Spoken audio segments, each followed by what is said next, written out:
I still don't know where commas and all this stuff go. That's why there's copyright is, proof editors, and God's given all to me.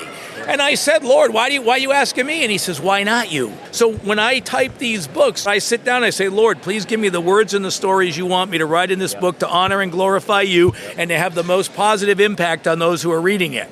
And then I leave the promotion up to him. We believe that you are strong by design, and you were made in God's image to have a strong body, mind, and spirit. You're listening to the #1 Strength and Health Authority podcast in the world. So let's get ready to unlock your potential and transform your life in today's episode.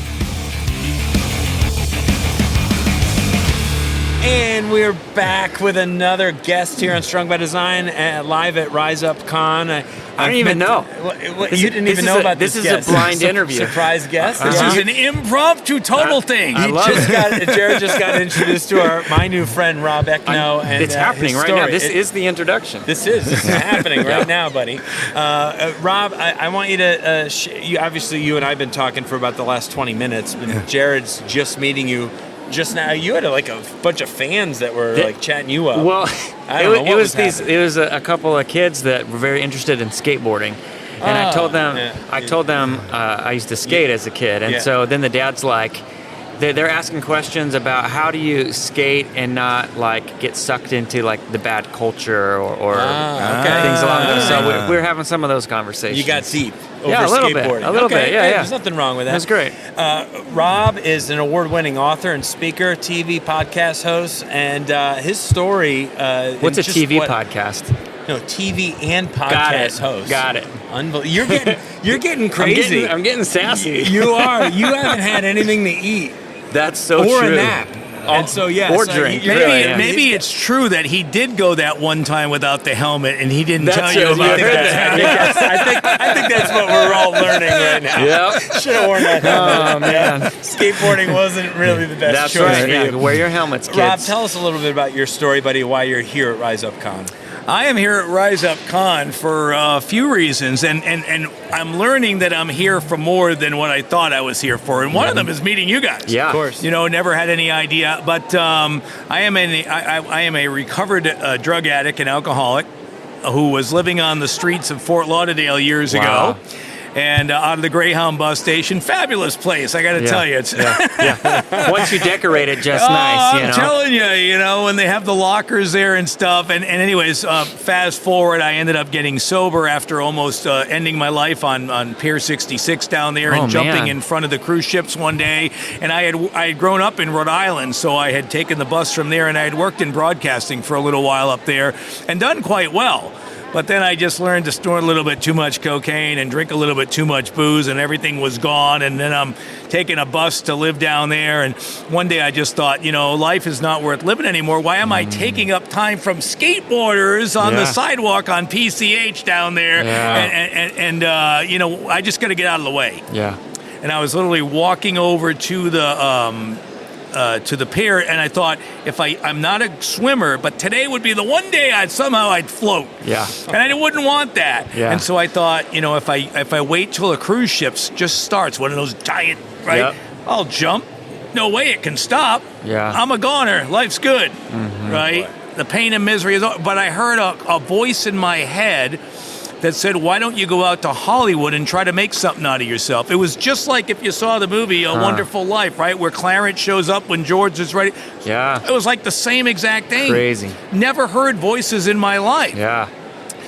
Eventually, I end up back in Rhode Island. I end up getting 6 months sober. My dad gives me a car. Now, one of the, we're talking about God here as well, as far as all that stuff. And my first thing, so when I was 10 years old in Rhode Island, I was an acolyte at a church. And one day I decided that I wanted some baseball cards or something after church. So when I brought the money back into the sacristy, the collection plate, I decided to borrow a couple of dollars without actually asking if I could borrow it. So I thought for the next 23 years that I was being punished by God because I stole $2 from him. Yeah. So I get from the collection plate. Yeah. I get 28 days sober. And on November 28th, 1992, I got stopped for a DOI. I was back in Rhode Island, and I get stopped, and a friend was letting me stay in his basement. And he also let me use his car to go the next 28 days later to church. And I said, I got to do midnight mass at this church that I had taken that $2 from. Oh, wow. And I only had a couple dollars in my pocket. And I'm like, okay, well, Lord, I don't know how much money there is in interest on $2 over 23 years, but I got a $5 bill. I'm hoping that's good enough. Yeah. And I sat there in church, and it was 300 people in there, sellout crowd. Not one person sat in my pew. It was like God was like, okay, I'm letting you see how far I took you, and I saved you all these years, and I just want you to remind you of what you did, and hopefully you'll make better choices in the future. Yeah. Right? It was like so weird, right? I write about it in one of my books here, and that collection plate came, and I slapped that $5 in there, and I have never had a drink or a line of cocaine since, and it's over 31 years now. 30 years later. Yep. Wow. Yep. And you want to know one of the greatest things is this. So last year, I was 30 years sober. My dad ends up passing away, and I go up to Rhode Island for the funeral and stuff, and it just hit me. I was driving like the worst human being on planet Earth the night I got stopped. I mean, you couldn't have found a worse human being. The fact that I did not kill anybody, the fact that I did not harm you, any of your families, anything, beyond amazing. Now, most people, especially in today's day and age, every time a police officer does something, oh, what a son of a gun he is. I had the greatest moment. I got this thought after my dad's funeral. I said, I wonder where that guy is that stopped me that night, because he saved my life. And he saved probably a whole bunch of other people's lives, perhaps. Yep. Realistically. Sure. I was horrible on the road. And so I go down to the police station, and they were able to find the guy's name, and they gave it to me, but he was retired because it was 30 years later, and they do like 20 and out.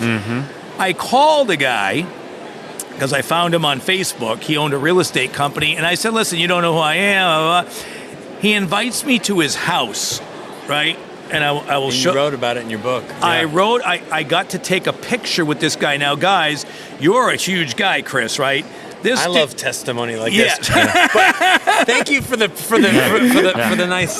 Check that out. That guy's like the starting tackle for the the Jaguars or any of your favorite football teams, right? Big dude. Looks like a big farm boy. Yep. Yes.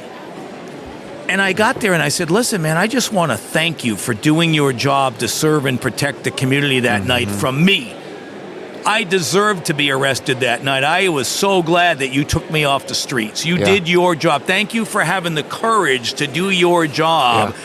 Yeah. And, he's standing there looking at me, and this big, tall guy, and I'm only 5'9", and all of a sudden, he's got tears coming down his face, and he says, man, that was so nice of you to do. He says, nobody ever does that. They just want to tell us how horrible we are.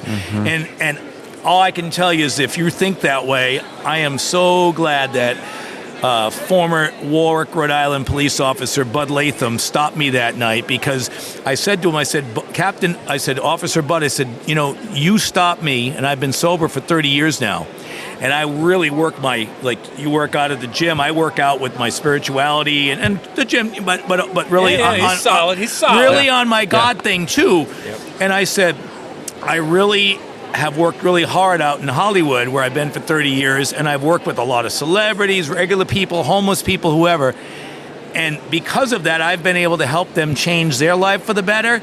And in turn, they've been able to go help hundreds upon others. So just you doing your job that you were asked to do, there's no telling the amount of goodness. And it's like the same thing with you guys doing a podcast, right? You're doing this podcast, and there's no idea who's ever listening to any one of them and who you're touching, right? Yep. No doubt about it. It's weird.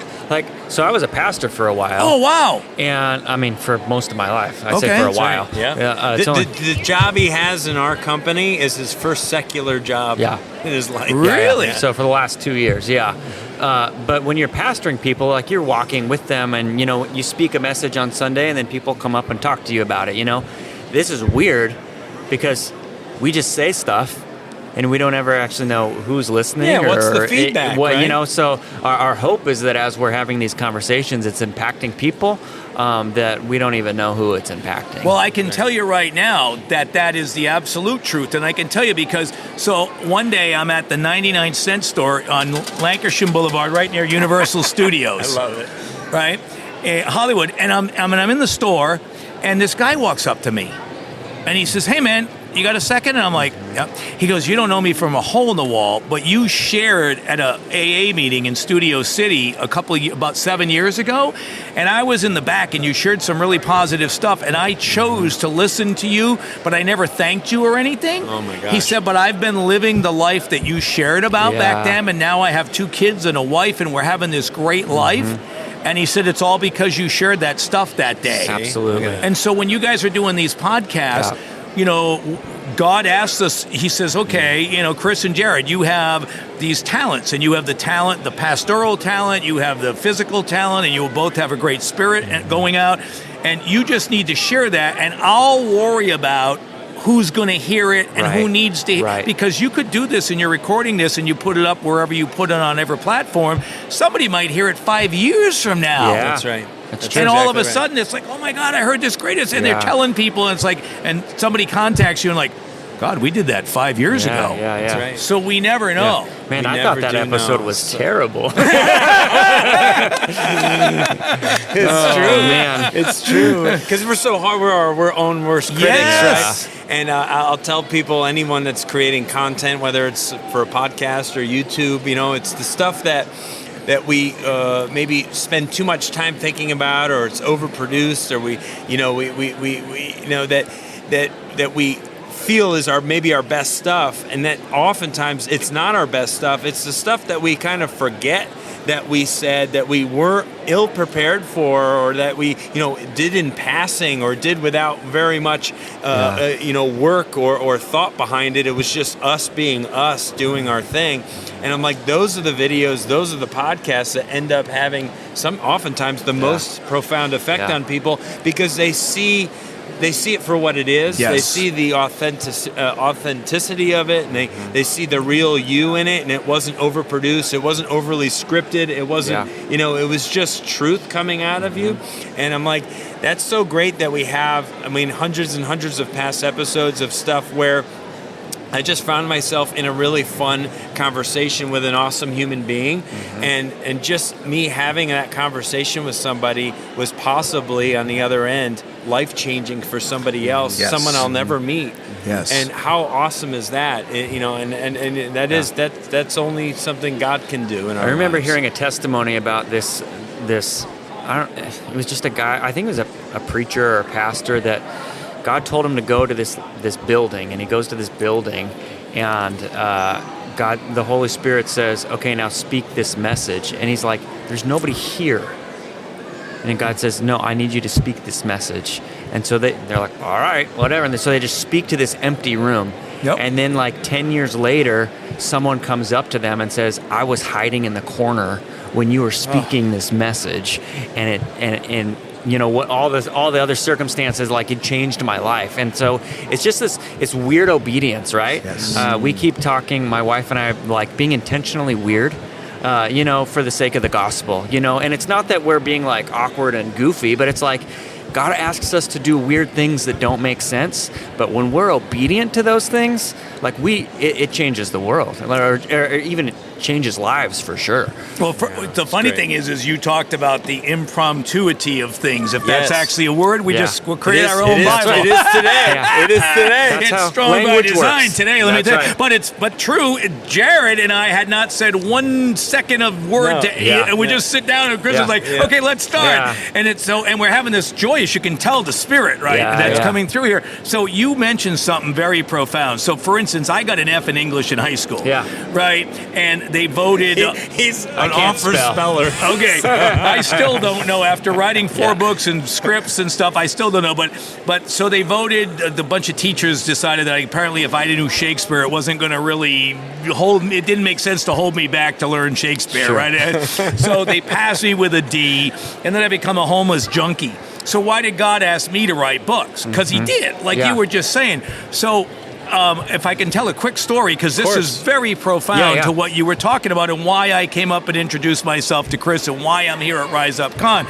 So several years ago, I'm writing my second book that he had asked me to write. I'm right near Warner Brothers Studios in Hollywood, and there's a coffee shop there, and it has a restaurant, and so there's a big parking lot, so anybody can come in and visit me and stuff. So we used to call that my Hollywood office. And it's like, hey, free parking, go on over, right? Yeah, great coffee. So one day I'm there, and there's a gal 2 seats over from me. And now when you're in a coffee shop and somebody's 2 seats over from you, it's kind of tough not to hear what they're babbling. So this gal's casting a play for Paul in the Bible. Okay. And so I'm sitting there listening, and I had an 88-year-old friend that had just done a one-man play, written, produced, and directed, a one-man play at 88 years old, an hour and a half on called The Road to Damascus, the transition of Saul to Paul. Yep. Wow. And it was brilliant. So I just went over after a while. I said, hey, I got this friend who might be, valuable information to you. Nobody knows Paul like this guy, right? Wow. So her name is Kimberly. We become friends. We don't see each other for a while. A couple, we hadn't seen her in 2 years. Back last November, Kimberly calls me out of the blue and says, hey, are you going to the NRB convention in Nashville? And I'm like, what is that? She's like, it's the National Religious Broadcasters and all like the 700 Club and all these. I said, I don't know anything about it. She said, well, with your books and your movie scripts, you really need to go there and meet people and stuff, right? And so I said, well, you don't know this, but we, my fiance and I just got a house in Knoxville. Yeah. So we're actually going to be living there. And so I'll just drive up and meet you then. I said, thanks for telling me. Mm-hmm. So two by chance, coincidental things, Pastor Jared, right? Yeah. Okay, so now I go up there and I meet this lady, Dorothy Spalding, who owns a TV station 49 in Augusta, Georgia. Dorothy invites me to come down to be a guest on April 16th, just a few weeks back, right?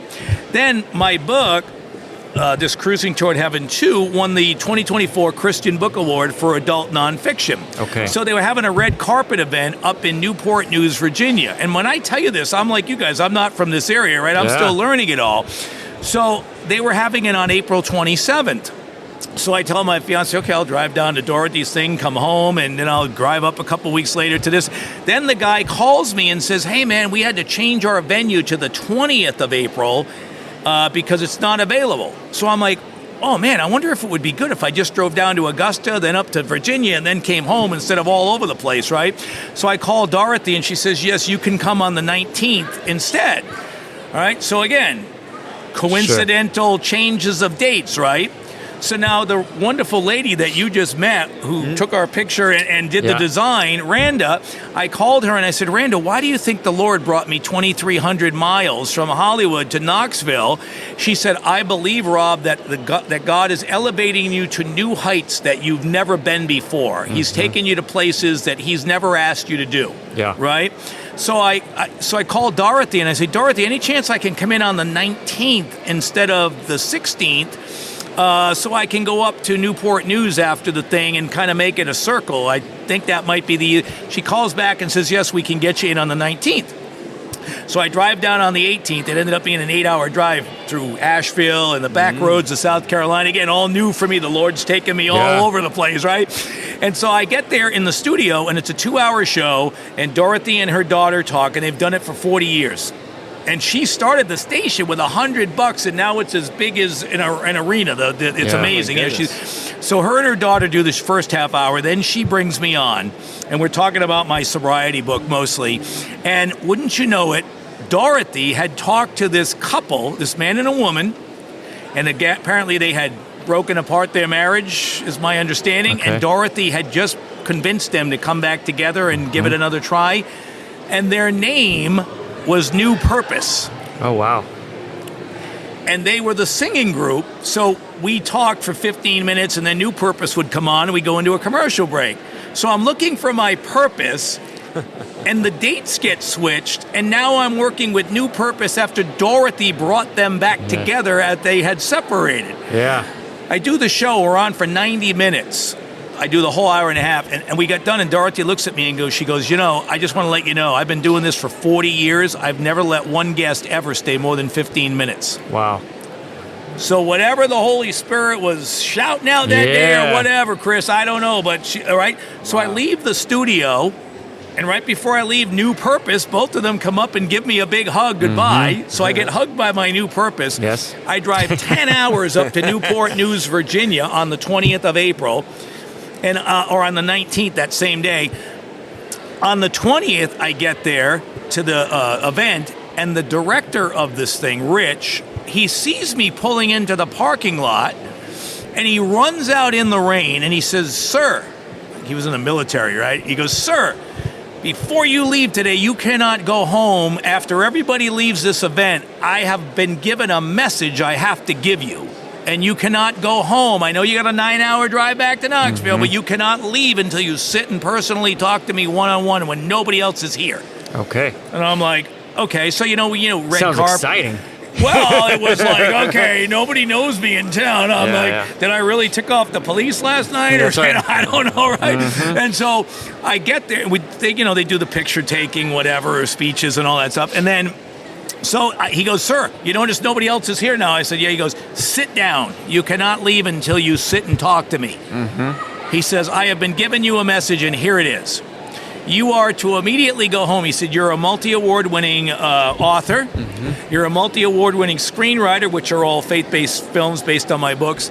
He says, "You've been in the Screen Actors Guild for 30 years. And he says, "You have all this experience. You act in movies with Dean Cain and all these guys and stuff."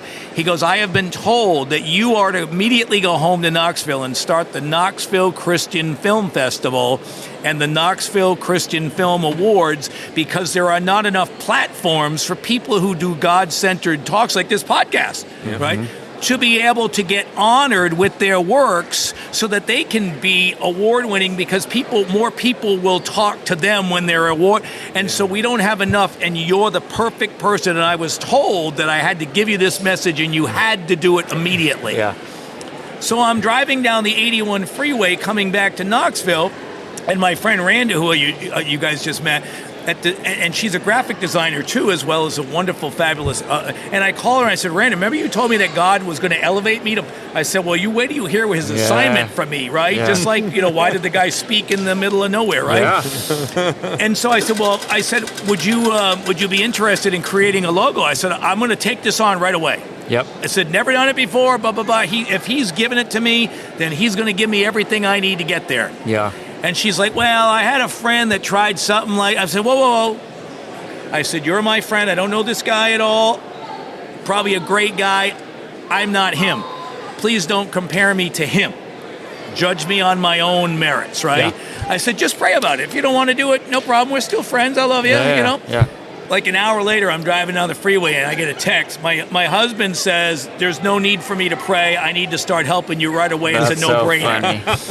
A couple days later, she has this amazing design done, right? And it's just incredible. And the very next day, I don't know if you guys got this news down where you were, but 5,500 students at the University of Tennessee got together the night before and had a worship and praise Jesus ceremony in the arena where the basketball team plays, and 120 family members from around the country flew in and ended up getting baptized with them. Oh, wow. And I called her and I said, "Randa, I think God just put the last seal on the Tupperware that this is what we're supposed to be doing. Yeah.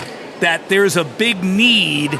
And so I added the word international so we could do it online to begin with, to get submissions from all over the world. And this morning I went and talked to Kevin Sorbo, and I'm like, "Kevin," I said, "you inspired me by starting this Rise Up Con thing. This is your first year. Well, I got the message from the Lord, and he told me what to do." And he's like, "Oh, dude, I got 3 films that are ready to go." Yeah. And I'm like, so... And then you guys, I talked to you guys. And so God is providing everything so now you're a part of this greatness. Yeah. That's awesome. And we didn't even shake hands before you didn't. sat You just down. sucked me in. Now we skip handshakes and go right to hugs. So Didn't even your have to spin the story wheel. about, That's hey, it. I want you to, and so what I learned, the same thing, Jared and Chris, is I still don't know where com is and all this stuff goes. That's why there's copyright is, proof editors, and God's given all to me. That's right. And I said, we're not called to do it all. Yeah. And I said, "Lord, why are you asking me?" And he says, "Why not you?" Yeah. It's the same thing as you guys. Why not you? Why not you? Why not you do the podcast? Why not you teach people how to get physically fit? Why not you do more spirituality with people, you and your wife, and your pastoral stuff, and use it to get to a broader audience? Yeah. Wow, dude. You're great. You want to just be on our show regularly? I would love we to. We could do it like a monthly hour with Rob. I would be so blown away and honored to do that, because you guys have the Spirit. Yeah. Okay, you guys, so you can see people who actually do the work. Right, like when I get up in the morning, I say, Lord, please help me to do your will today, not my will be done. Yeah. And then please show me where I can be of maximum service to you and my fellows. So I'd never done a live event. All my books are on Amazon, Walmart, whatever, all these Barnes and Nobles. Right. But I've never done a live event.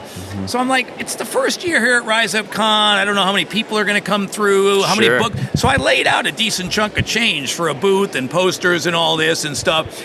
And I realized yesterday, talking to the other authors, I'm like, you know, people are here to get like autographs from the famous people and stuff like that. Right. And I'm like, my job is not to worry about selling any books to make, it's about promoting the level of what God wants me to do next, and it's this film festival. So I have had all kinds of entries for free submissions in this, and I've been getting that out because that's what's going to be the big thing. And you guys, since you are the first podcaster to do this, you can pray about it, but you can be the official podcast of the film festival, because that's the way I work. The first person who jumps on board to help me promote the stuff gets to have first opportunity to say yes or no in the end. That's right, and this is happening soon. No? Well, the submissions are starting on July 1st. Yeah. So we're going to start it this was funny. This was this morning. I had worked with Kevin Sorbo on a film before, right? But I had never met Sam, his wife. So this morning I raced here early to get her early. I said, Sam, here's my information. I've worked with Kev, never had a chance to meet you before. And I said, you have a podcast and I would like to be a guest on your thing. I said, because you guys are doing Rise Up and God, here's what God asked me to do. Yeah. And she said, well, let me just do the podcast right now. My camera's right here. Let's go do it before everybody shows up. So we're walking over there, and she looks at me, and she goes, where's the venue? And I said, well, we're going to do it online the first 6 months because we want to build up the audience. We're not just going to go shelling out money and promoting something and having 3 people show up. And I said, we're going to do it in God's timing. And she looks at me, she goes, online? And then she looks at me and goes, oh, actually, that's really smart. And then I went over and talked to Kevin. He goes, well, where's the venue? And I said, well, I said, unlike you, I said, I don't have a big sponsor, so we're going to start it online. He looks at me like, he goes, online? He goes, actually, you know, that's actually brilliant to start it. I said, yeah, because that way, because it's going to go on a platform that's been around for years, and that I'm not starting my own website. I'm listing it on a platform that everybody in the world, any festival that you see, Cannes, Sundance, whatever, Miami International Festival, all list their festivals on this one site. So there's already tens of thousands of people going to that site looking to submit. The problem is there's hardly any Christian or faith-based things. So we want to be able to honor people. And here's the great thing, Jared, you can appreciate this, and Chris, we're not called to be judges, right? The Lord says, I'm the only judge. So people judge these, and some of these film festivals, what they'll do is they'll say, okay, this guy Jared just submitted. Jared, let's look him up on Facebook. Or he's only got 15 followers. Okay, honorable mention for Jared. Yeah. Oh, Chris has 100,000 followers. Oh, gold medal. Right? Because they want you. Gold medal. Because they want, give them a high five, man. You got a gold medal, man. Because they want you now to say, hey, look, I got a winning award at this film festival. Now they got 100,000 people looking, and hopefully, right? So that's what that's what happens. Becomes political and exactly. So marketing. Yep. So ours is going to be strictly on merit. Yes. Yeah. It's going to be like your podcast. How do you present the podcast? Is the volume good? Can you see, blah, blah, blah. Is you have a wide camera. You get a master shot of everything. You don't need a close-up on everybody. Master, it's very good. And so the point is, it's like, for instance, this book, I won the gold medal, and it had standards, and I'm using this guy's standards. He told me to use them. He said, don't create the wheel, recreate the wheel. Right. So does it have a great cover design? Yes. Is it easily readable? Yes. Is the font in there good? Are there any typos? No. He goes, so you're never competing in the R's. You're never going to compete against anybody but your goodness and how you're going to honor the Lord. Yeah. Because he filled all 3 of us and everybody listening to this podcast with all of his greatness. He didn't gyp any one of us. That's right. Even though I have no hair on my head and it says, I know the hir's on your head. I don't know about that thing. Yeah. He still knows. He knew I was going to be trouble, Jared. Yes, that's true. He knows. But the point is that you're not competing as anybody but yourself. The list of, so whatever it is, whether you're sending in a podcast, whether you're sending in a movie poster, whether you're sending in a script, or whether you're sending in a feature film, whatever it is, right? Animation, kids thing, whatever. You're not. If there's 100 people that submit in that same thing, you're still only being categorized by what's on the website that says this will get you a gold level, and it's just a checklist. Did you do this? Did you do this? Did you do? Great, you get the gold medal on. Oh, you missed out 4 of these 10 things. Okay, you get the bronze medal. You're just setting the standard.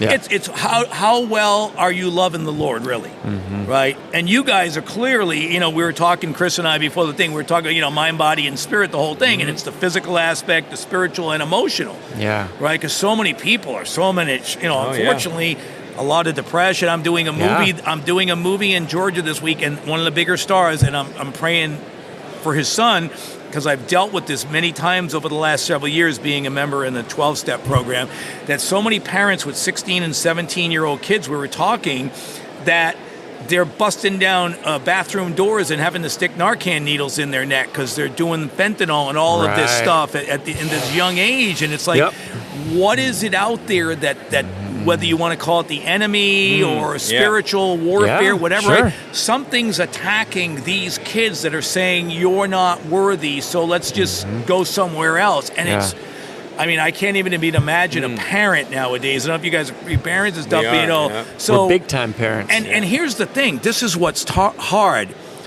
You can be pastor, you can share the love of God, which you're sharing to me, you're sharing, and you can be physically fit and sharing the love and doing this wonderful podcast and doing all this good work, and it still doesn't mean that your kids are not going to say, you know what, I don't care. I want to do my own thing. That's the hard part. Hard. My wife and I are currently working on creating like an online course to help teach parents how to teach their own kids about following scripture. It's called Spirit-Led Family, but the whole idea is not, it's not me teaching you like, hey, here's how to handle technology in your home. It's saying, how do you, as a family, follow the Spirit as a family, and how do you teach your kids to follow the Spirit? Because ultimately, you have to be teaching the kids how to do that on their own.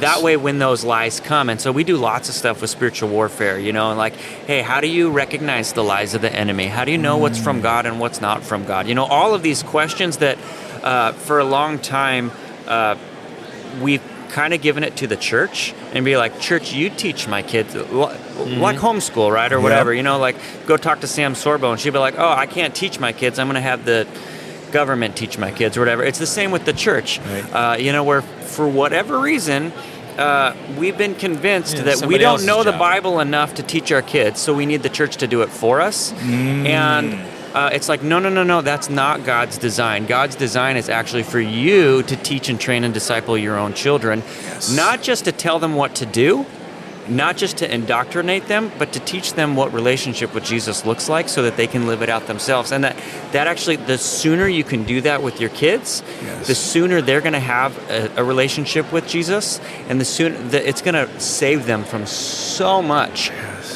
And so to me, like that's like the crux of all of this stuff, of what we're doing, falls back to, even entertainment. Like, what's the purpose of entertainment? The purpose of entertainment is because we want to point people to Jesus. Well, we're looking around these booths here, and so many of the, like, we have a guy down there, Kendu, who we talked to today, who's trying to create... Davey Lou. Who's trying to create good content that is excellent content that's following, all of the checklists of things, so that it's not, cheesy or junky or whatever, like high-quality stuff that's still biblical. That then is like inspiring our kids to know Jesus and follow Jesus. We had the Wild Brothers over here a little bit ago, and they're talking about, like, we want to create this content that kids can see this and be like, an adventure with Jesus is actually an amazing thing. You know what I'm saying? It's cool to have all of these people in the room together, and all for the purpose of building up family and restoring the home and seeing Jesus and people live out the design, strong by design, right? The way that God created us to live. That's right. Abundantly in Jesus.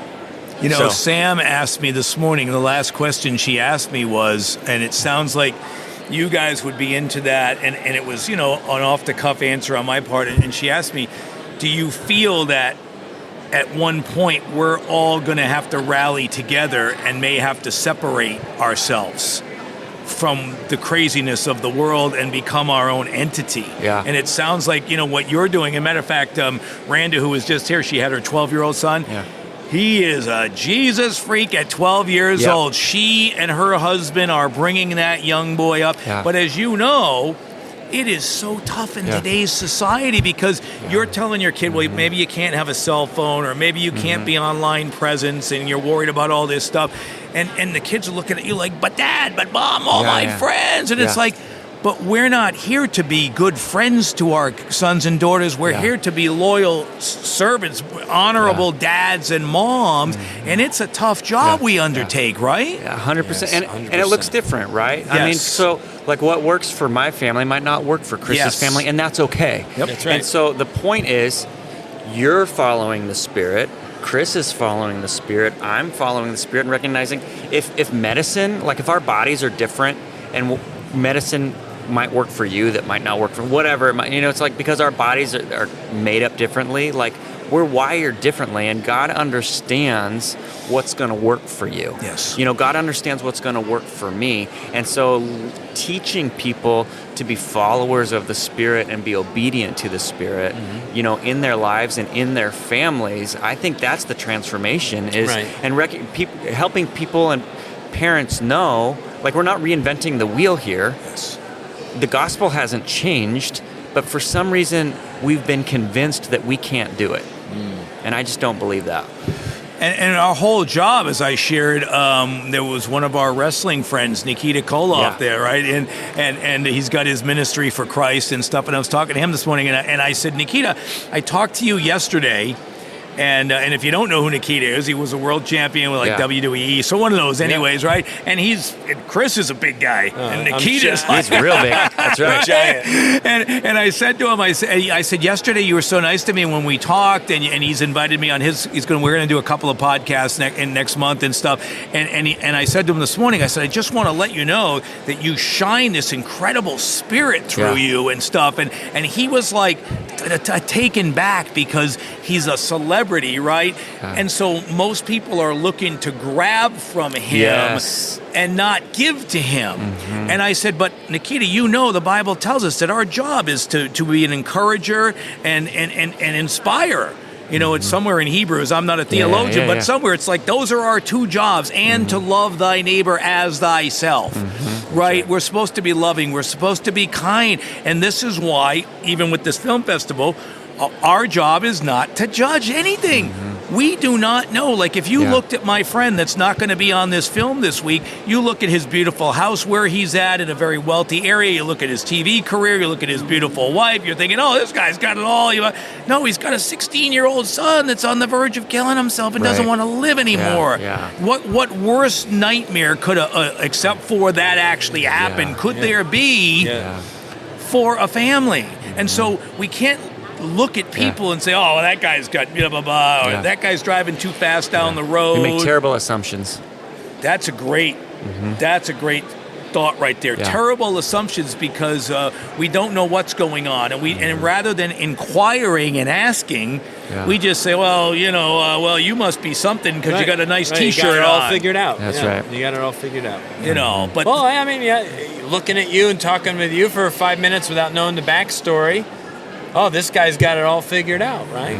Well, took a little time in the valley to figure things out, didn't it? Well, they say the mountain is high, the valley is low. Yeah, that's right. That's right. But the Lord will get us out of everything. So I told you that story of how I came to be where and why we're sitting here talking this, and I'm sure each one of you has an incredible story that's probably quite similar. I mean, like, for instance, do you mind if I ask you, so what took you out of the pastoralship to where you're at now? Because technically you're still pastoring. Correct. No, of course he is. Yeah, and I say that from a very young age.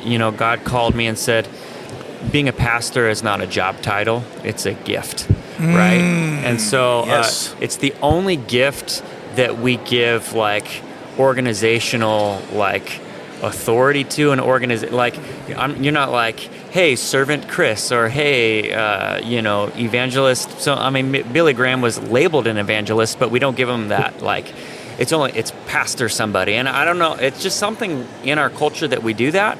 But my calling is not based on vocation, and my calling is not based on, location or job title, all of that stuff. And so, stuff went on in the last church that I was in, and God called me into a season of rest. And he said, I just need you to take a break for a little bit. And Critical Bench has been an awesome place to have that rest. And then God keeps opening up other opportunities of ministry, like the podcast, to be able to still have a platform to share and speak truth. And now my wife and I have the capacity to start developing this other stuff that God is calling us to do. Because one of the reasons, a catalyst for it, is because people come up to us all the time and be like, what are you doing with your kids? Like, why do they act that way? And seeing just the way that they are, they're like, I want my kids to be like that. And so we sit back and go, well, what are we doing? What are we doing that's different than what other people, because in our minds we're like, this is just what you're supposed to do. This is normal. When I was becoming a pastor, I remember questioning God, why are you asking me to be a pastor? All I'm doing is being a follower of you. That's what we're all called to do. That doesn't make me a pastor. This is just being a follower of Jesus, And so, but as we start breaking stuff down and going, okay, here's some stuff that we've done differently, and then again, the lies start to come, right? Like, you're not good enough. Your kids aren't even teenagers yet. So how do you know how to parent? And all of those stuff. Right. And again, God comes back and says, I'm not asking you to be perfect as a parent.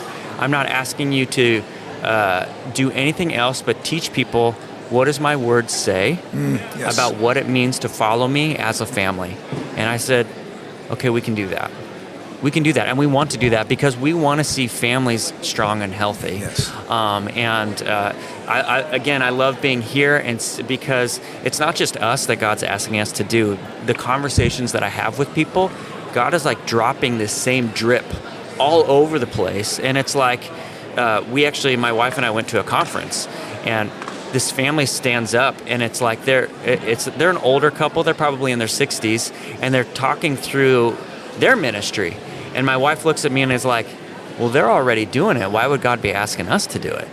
And I said, well, have you ever heard of them? And she said, no. I said, well, that's why. Because it's not like there's just one church and we all go to that one church. Yep. We're all speaking the same message. We're not going to reach everybody, and they're not going to reach everybody. God needs this message to get out, and he's going to use lots of us saying the same thing. And that's almost confirmation to me to say, this is God's truth, because he's not just speaking it to us, he's actually speaking it to them, and he's speaking it to them over there. Absolutely. And this is something that seems to be really important for God to get out there right now. Yeah. And he's going to use his people to do that. Well, because we all have value, and that's right. Why I think, and you guys share in, of course, because you're the host and I'm not. But the thing is that we all have value. We were all created for a purpose in his image. So whether I was the homeless junkie on the street at the time, I still could help somebody with a story. Right? Like maybe my story, I could have helped another homeless guy, and he said, what are you doing today? I'm like, I'm going to go kill myself. The guy's like, well, my life's kind of bad, but I didn't really want to jump in front of a cruise ship. Yeah. Right? And so here's the thing. Fast forward, I'm going to use the cruise ship to end my life years ago, right? And as you notice, my series of books, which there will be 4 altogether, are called Cruising Toward Heaven. Mm-hmm. Well, what happens, I after getting sober and going out to Hollywood and living my dreams, I end up getting married. And I had run away from the church for years because I had a very, very bad experience that I share about in the book. And so I end up meeting my now ex-wife, and I found out that her job, and we had wonderful times and raising her kids and stuff like that.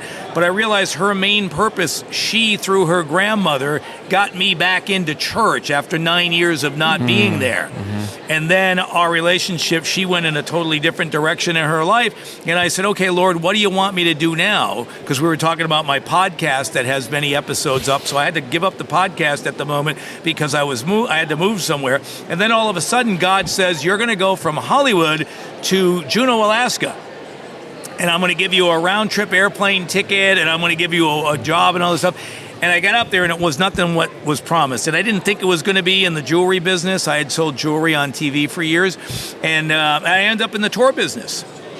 And then I end up on a private cruise ship because I now had experience with bears and whales and all this stuff. And all of a sudden, I got this thing, and I got all these experiences, and God goes, now I want you to tell everybody about how great the glory that I've shown you and all the stuff that I've shown you in all these different areas and so on. Mm-hmm. And so hence Cruising Toward Heaven came about, and it's all my experiences and on this thing. So it came to Cruising Toward Heaven because it was actually a book I wrote called Shipwrecked. Mm-hmm. And it was my diary because my crew members were not very Christian-like, and I was always attacked. All the time. And so I wrote a daily diary, and it was all this stuff, and people like, man, you couldn't have my friends in Hollywood are like, dude, you can sell this on Netflix, you can make millions, nobody's got anything like it, man, you're going to be set for life and all this. And God sends me this amazing woman who's now my fiance, and she ended up being my copy editor. And she looks at me and she goes, babe, she goes, this book has got a lot of stuff in it, and yeah, you could make millions probably. She goes, but you're known as a God guy. People know you, and they see every time you walk in a room, they think God, because that's who you portray, and you share about it. And she said, you're also known as very positive, encouraging guy. Do you really want your legacy to be this thing where you make millions of dollars, sure, but you're leaving a legacy you're adding more chaos and drama into the world. Yeah. Do you really want that? And so she says to me, she said, at least if you're going to do that, at least just write one chapter at the beginning telling everybody why you're going to give them all this garbage, basically. Yeah. Right? Well, that one chapter turned into a 71,000-page award-winning book, which was my life's testimony from homeless to sobriety, and it just won the 2024 International Impact Award for the category of addiction and recovery. So many people are using this book because it doesn't say anything about sobriety or recovery. So it's got a nice picture on it that I took in Alaska, and then you start reading it. It's like, whoa, wait a minute, this guy's talking about being drunk and cocaine addict and blah, blah, blah, whatever, and how he survived and how he almost died many times and jumping off a bridge. And all of a sudden it becomes part of it. And I can show you this. One guy read the book. He said, Rob, just finished Cruising Toward Heaven. What a story. That book is going to save someone's life. And it's like, but it all started from being obedience to the book I did before. Then God asked me to do this, and then God said, and when I went to Alaska, I had nothing. The ex-wife, everything was gone. I had like $100 to my name, and I'm like, Lord, I'm 20 years sober. So this is 11 years ago. I said, I'm 20 years sober. I'm standing at Universal Studios Hollywood, going, I got you, and I got 20 years sober. What am I supposed to do? And the Lord said, you got everything. You got me, and you got 20 years sober. You got everything you need. And the next thing you know, there's an ad on a casting site. He sends me to Juneau, and I've been there in and out for the last 10 years. I've lived there for a portion of the time, and so I become quite the Alaskan expert and stuff, and I ended up on this cruise ship. So the point is there I was, my will, Jared, right? Years ago, Chris, I'm going to jump off a bridge in Fort Lauderdale and use a cruise ship to kill myself and end my life. God sends me to Alaska 21 years later and uses a cruise ship to send me all around Southeast Alaska. I'm taking people kayaking and hiking to see bears and whale watching, and I'm walking under glaciers and incredible stuff. He's a funny guy, huh? Isn't he a riot? I mean, seriously. But there he is using a cruise ship to show me how glorious he really is and all this magnificent stuff that I get to share with the. So when I type these books, just and I don't know if you guys do this. We just jumped into this. It was like a spiritual thing. But I sit down and I say, Lord, please give me the words and the stories you want me to write in this book to honor and glorify you and to have the most positive impact on those who are reading it. And then I leave the promotion up to him. And so I did one, and it sells a couple of bucks. I mean, unless you're really, really famous, you're not going to make much money selling books. I mean, but you obedient like that guy talking to the empty church, right? Yeah. And so I did that, and now it leads me up to where I get asked to be the director of the Stepping Stones. Knoxville International Christian Film Festival. That's right. Yeah. Goodness. Yeah. So I love it. This morning, we're in the hotel here, and I'm like, I just want to go just sit and be with the Lord on the balcony. Nice. And just pray and read. I started reading. You read a book of the Bible that you're not familiar with. Well, I started reading Nahum. Just why not? Wow. Okay. I don't know. I was like, a 3-chapter book. It's like a 3-chapter book. Old Testament. It's a small prophet in the Old Testament or whatever.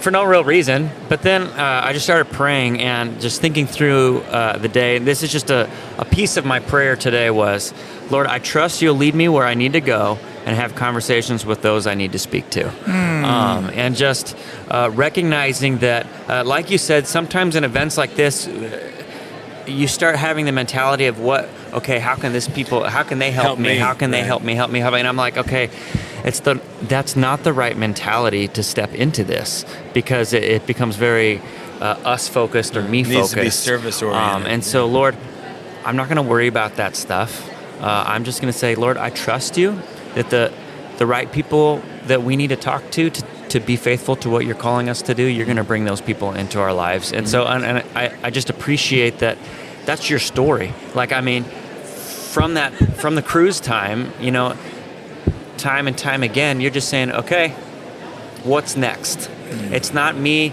dictating, okay, this is what my story is going to be. And if you just work hard enough, if you just put in enough effort. I hate that, because the thing that makes me mad about that is successful people will be like, well, it's because I put in the effort. And I'm like, that's stupid, because this guy's putting in a ton of effort and getting nowhere. Yes. You know what I'm saying? It's because you got lucky or because God opened the right door for you. And the other scripture that keeps coming back to me is God says, I make it rain on everybody. Yes. So it's not because I've been good that all of a sudden I'm now successful. Like, it rains on the righteous, it rains on the unrighteous. Yes. I let it rain on everybody. Yes. And so we can't allow worldly success to determine my value or to determine if I'm doing what God is asking me to do. I just have to be faithful, because that person's testimony was because that guy was speaking in the church when nobody was in the church. He didn't write a bestseller book and is now living in a mansion somewhere. Right. He was faithful to do what God asked him to do for the purpose of the eternal and not for the purpose of the temporary. My fiance, that's what she's all about. It's always about the eternal. Yeah. Right? And what are we doing here to prepare ourselves? Yeah. Right, this. And what we don't get into heaven because we're a goody two-shoes and we write a book or we do a podcast, right? Yeah. It's a lifelong process, but we get there by grace. Mm-hmm.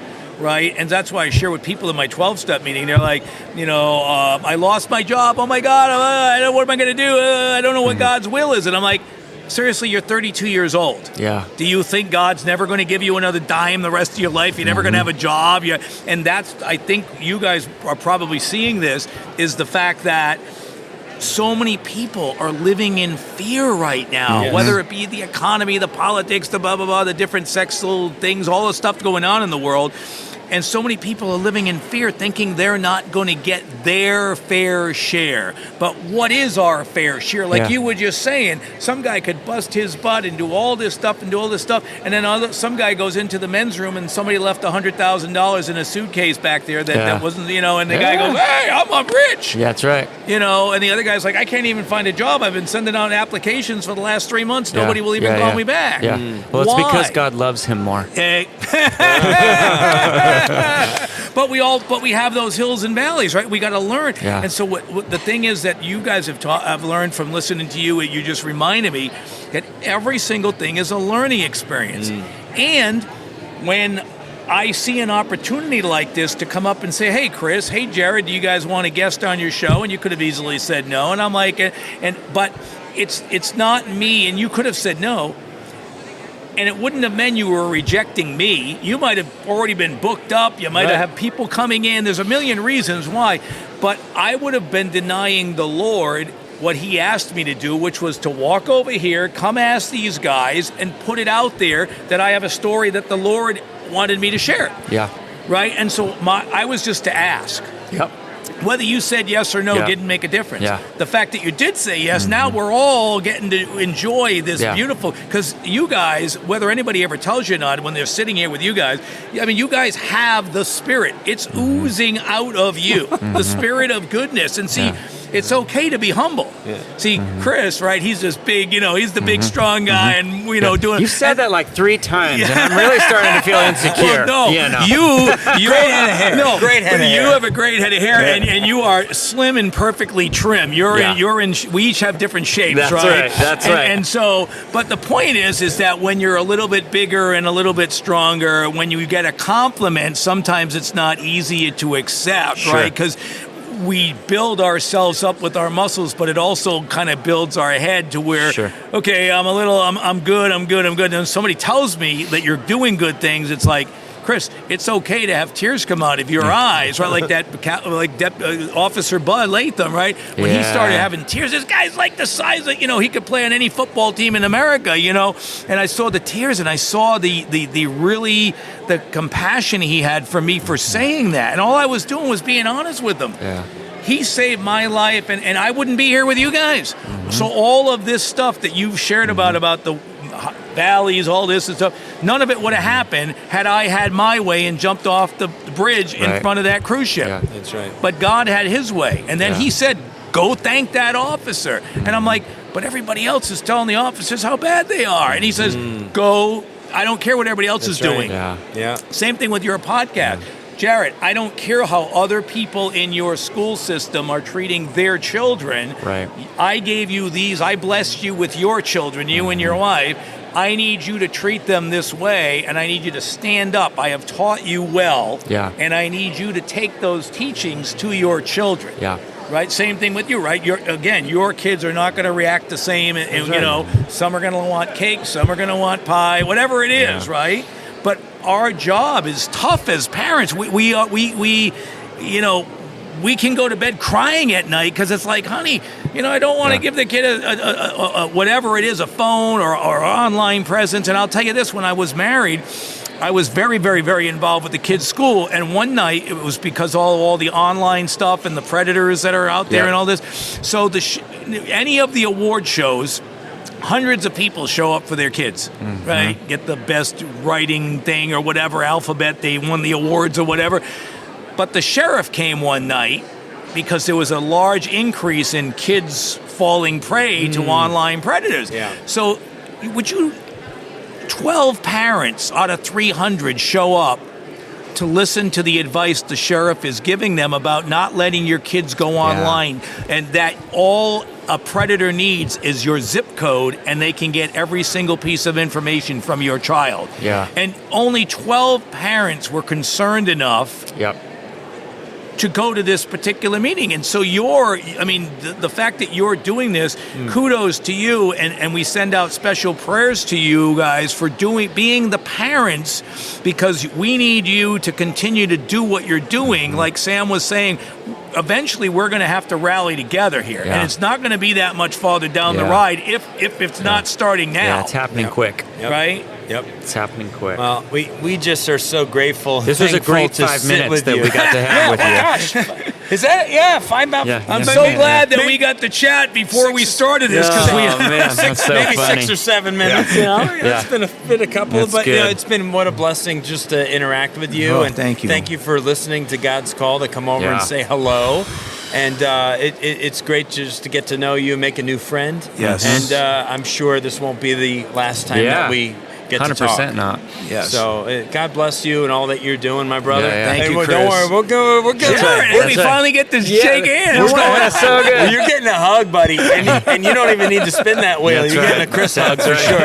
But this has been really fun, Jared. Thank you for all your great wisdom and insights, and making a new friend in Rob as well. And Rob Ekno. This is the first friend I've ever made directly on the podcast. That's right. I mean, because usually we talk beforehand. I've never had a blind interview like this it was like a blind date for you guys. That's right. Yeah. No one has to pay the bill. But the compliment on that before we go is that clearly you're both doing your work behind the scenes. Like you said, you spent time alone with the Lord reading the Bible. You go to you got a workout in this morning. It's so fun. I was in the gym sanctuary. I never thought. We did our own way of worship. He went to the gym this morning, and I went on the balcony. That's hilarious. Yeah, so you were suited up and prayed up, and your mind was in the right place. So you already already have over the years this experience that you keep getting these experiences from the homework you do on a daily basis. So when we just sat down, you were able to go, God,